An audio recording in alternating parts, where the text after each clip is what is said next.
Praise the Lord. இன்றைக்கு daily dose of divine சேனல்ல ஏசாயா 39ஆம் அதிகாரம் வாசிக்க போகிறோம். இந்த அதிகாரத்தில் பெருமையின் ஆபத்து மற்றும் அதன் விளைவுகளை பற்றி பார்க்கிறோம்.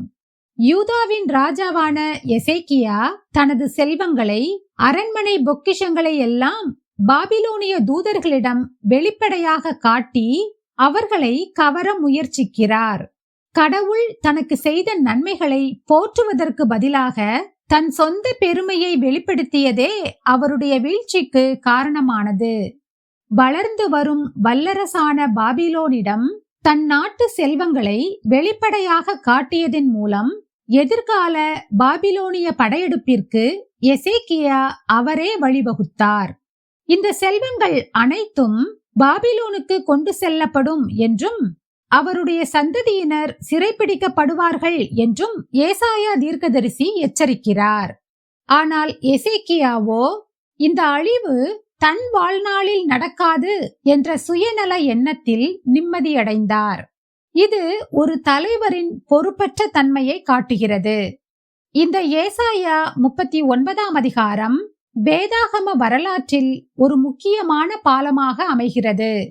இது அசீரியர்களின் அச்சுறுத்தலில் இருந்து பாபிலோனிய சிறையிருப்பை நோக்கி திருப்பிய கதையின் மாற்றத்தை காட்டுகிறது. இப்போது ஏசாயா 39ஆம் அதிகாரம் வாசிக்க கேட்போம்.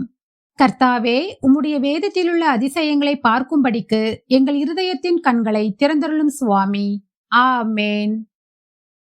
ஏசாயா 39ஆம் அதிகாரம். அக்காலத்திலே பலாதானின் குமாரனாகிய மெரோதாக் பலாதான் என்னும் பாபிலோனின் ராஜா எசேக்கியா வியாதிப்பட்டிருந்து ஆரோக்கியமானதை கேள்விப்பட்டு அவனிடத்திற்கு நிருபங்களையும் வெகுமானத்தையும் அனுப்பினான். எசேக்கியா அவர்களை கண்டு சந்தோஷப்பட்டு தன் பொக்கிஷ சாலையையும் வெள்ளியையும் பொன்னையும் கந்த வர்க்கங்களையும் நல்ல பரிமள தைலத்தையும் தன் ஆயுத சாலை அனைத்தையும் தன் பொக்கிஷ சாலைகளில் உள்ளதெல்லாவற்றையும் அவர்களுக்கு காண்பித்தான். எசேக்கியா தன் அரமனையிலும் தன் ராஜ்யத்தில் எங்கும் அவர்களுக்கு காண்பியாத பொருள் ஒன்றும் இல்லை. அப்பொழுது ஏசாயா தீர்க்கதரிசி எசேக்கியா ராஜாவினிடத்தில் வந்து, அந்த மனுஷர் என்ன சொன்னார்கள்? எங்கே இருந்து உம்மிடத்தில் வந்தார்கள் என்று கேட்டான். அதற்கு எசேக்கியா, பாபிலோன் என்னும் தூர தேசத்திலிருந்து என்னிடத்திற்கு வந்தார்கள் என்றான். அப்பொழுது அவன், உம்முடைய வீட்டில் என்னத்தை பார்த்தார்கள் என்று கேட்டான். அதற்கு எசேக்கியா, என் வீட்டில் உள்ளதெல்லாவற்றையும் பார்த்தார்கள்.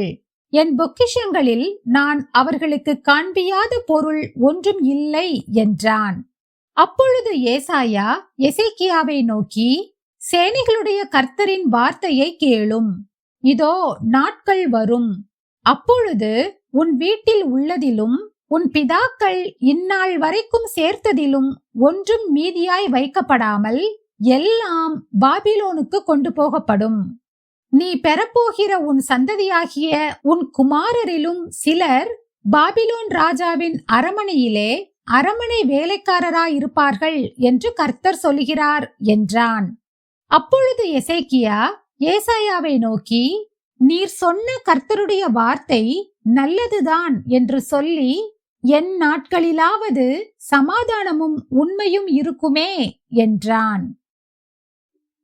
என் முடிவுகள் என் எதிர்காலத்தை எப்படி பாதிக்கின்றன? நாம் ஜெபிப்போம்.